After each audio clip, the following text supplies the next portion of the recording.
Hello, welcome to the ambition of study. Life ambition of study में आपका स्वागत है। शुरू करते हैं आज के डेली करंट अफेयर्स 23 मार्च 2026 के। तो डेली करंट अफेयर्स का जो कल का क्वेश्चन था वो था आपका चपचार कुट त्योहार कहाँ पर मनाया गया? गुजरात, मिजोरम, मेघालय या मणिपुर। तो कहाँ पर मनाया गया? मिजोरम में मनाया गया। तो मिजोरम का एक बसंत उत्सव त्योहार कौन सा है? चपचार कुट। कौन सा है? चपचार कुट। बहुत इंपॉर्टेंट क्वेश्चन है ये। चपचार कुट फेस्टिवल कहाँ पर मनाया जाता है? मिजोरम में। तो हाल ही में झूम की खेती के समाप्ति के बाद में बनाया जाने वाला त्यौहार कौन सा है? चपचार कुट। मिजोरम का बसंत उत्सव है। कौन से समुदाय के द्वारा? मिजो समुदाय के द्वारा ये महोत्सव मनाया जाता है। तो पहला क्वेश्चन क्या है? बिहार दिवस कब मनाया गया? 22 मार्च, 20 मार्च, 19 मार्च या 25 मार्च। तो कब मनाया गया? तो भाई बिहार दिवस मनाया गया आपका 22 मार्च को। कितने तारीख को मनाया जाता है बिहार दिवस? 22 मार्च को। कौन सा स्थापना दिवस मनाया गया इस साल?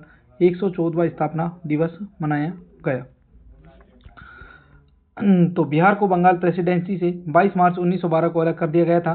बिहार ने 22 से 24 मार्च तक 3 दिवसीय भव्य समारोह के साथ अपना 114वां स्थापना दिवस मनाया।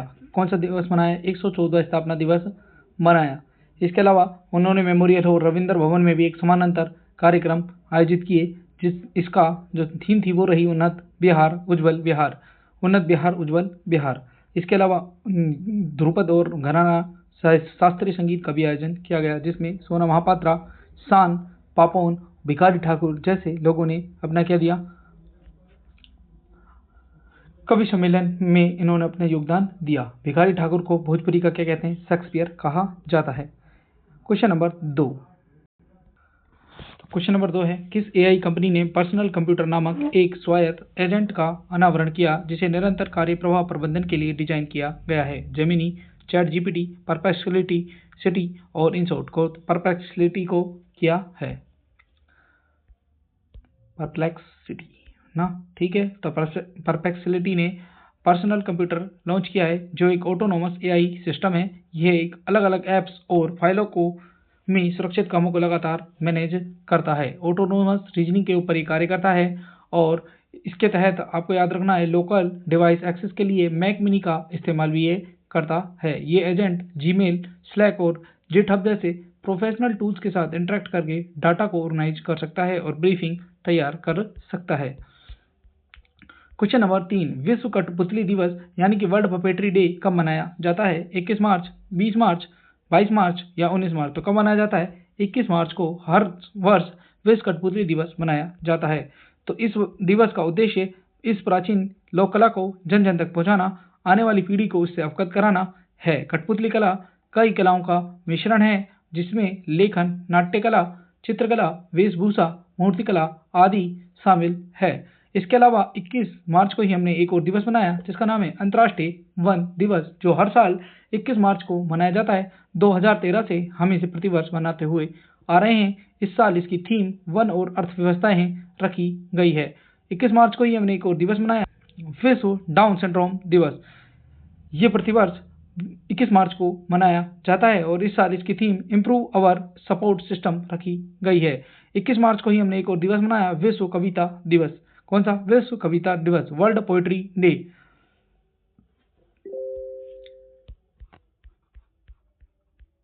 क्वेश्चन नंबर 4, हाल ही में केंद्रीय नागरिक उड्डयन मंत्री किंजरापू राममोहन नायडू ने किस राज्य में फेयर से फुर्सत योजना शुरू की है?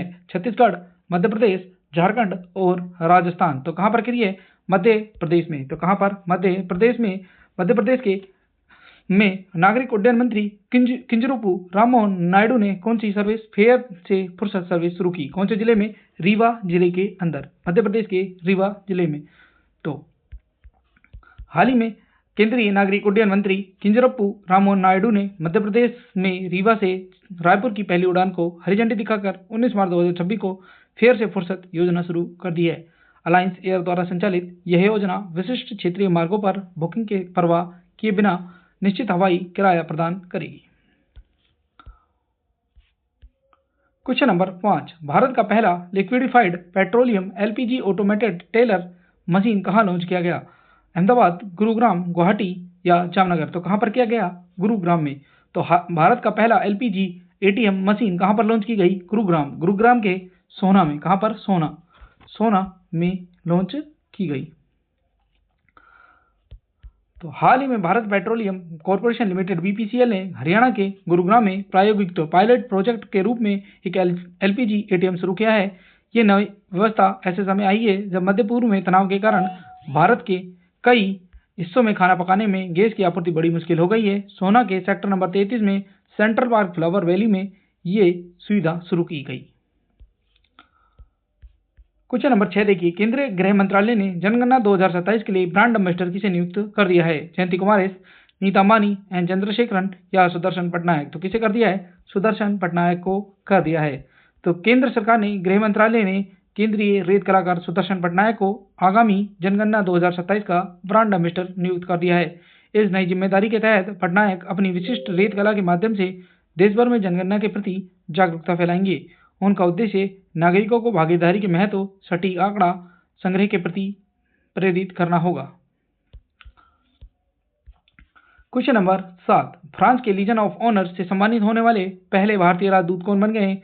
जावेद अशरफ, एन चंद्रशेखरन, रोहित सूरी, विक्रम मिस्री? तो कौन बन गए हैं? जावेद अशरफ। तो फ्रांस के Legion of Honour commander rank से सम्मानित होने वाले बन गए हैं राजदूत जावेद अशरफ। फ्रांस के पूर्व राजदूत और आईटीपीयू के मौजूदा चेयरमैन को 18 मार्च 2026 को commander of the Legion in the Honour से सम्मानित किया गया। ये इंडिया ट्रेड प्रमोशन ऑर्गेनाइजेशन के चेयरमैन के तौर पर काम कर रहे हैं। पुरस्कार का दर्जा commander Legion of the Honour के सम्मानों में तीसरा सबसे ऊंचा दर्जा होता है। Legion of the Honour France का एक राष्ट्रीय सम्मान है। नेपोलियन बोनापार्ट के द्वारा शुरू किया गया था 1802 ईस्वी में। इसकी 5 कैटेगरियां हैं, जिसमें सेविलियर, ऑफिसियर, commander, great officer and great Croix. Question number 8, Sarhul त्योहार कहां पर मनाया गया? त्रिपुरा, पंजाब, झारखंड या कर्नाटक? तो कहां पर मनाया गया? तो ये मनाया अभी हाल ही में हमने झारखंड में मनाया। तो हमारे देश की राष्ट्रपति द्रौपदी मुर्मू ने हाल ही में झारखंड और आसपास के क्षेत्रों में श्रद्धापूर्वक मनाए जाने वाले सरहुल फेस्टिवल के लिए सबको शुभकामना दी। ये प्रकृति पूजा का प्रतीक है और नए कृषि चक्र की शुरुआत का संदेश देता है। इस दिन हम साल के वृक्ष की पूजा करते हैं। आदिवासियों के पवित्र त्योहारों में से एक त्योहार है। वृक्ष समा माँ का निवास स्थान है, जो गांव की देवी होती है और ये प्रत्येक जनजाति के द्वारा अनूठे रीति रिवाजों के साथ मनाया जाता है। ये उत्सव झारखंड में मनाया जाता है। इसके अलावा उड़ीसा, पश्चिम बंगाल और तमिलनाडु में भी मनाया जाता है। क्वेश्चन नंबर 9, वर्ष 2024-25 के लिए भारत का शीर्ष कपड़ा निर्यातक राज्य कौन सा बन गया है? तमिलनाडु, राजस्थान, कर्नाटक या केरल? तो कौन सा बन गया है? तमिलनाडु। कौन बन गया है? तमिलनाडु। तो हाल ही में तमिलनाडु के आधिकारिक तौर पर गुजरात और महाराष्ट्र को पीछे छोड़ते हुए वर्ष 2024-25 के लिए भारत का सबसे बड़ा कपड़ा निर्यातक राज्य बन गया है तमिलनाडु। कितना परसेंट हिस्सा है निर्यात मूल्य का? 21.84% हिस्सा है। दूसरे स्थान पर गुजरात और तीसरे स्थान पर रहा Maharashtra. Question number 10, Lionel Messi 900 goal करने वाले कौन से फुटबॉलर बन गए हैं? पहले, दूसरे, तीसरे, चौथे? तो कौन से बन गए हैं? दूसरे फुटबॉलर बन गए हैं। क्रिस्टियानो रोनाल्डो के बाद दूसरे नंबर के जो गोल फुटबॉलर हैं 900 गोल करने वाले, वो कौन बन गए? अर्जेंटीना के लियोनेल मेसी। कौन? अर्जेंटीना के लियोनेल मेसी।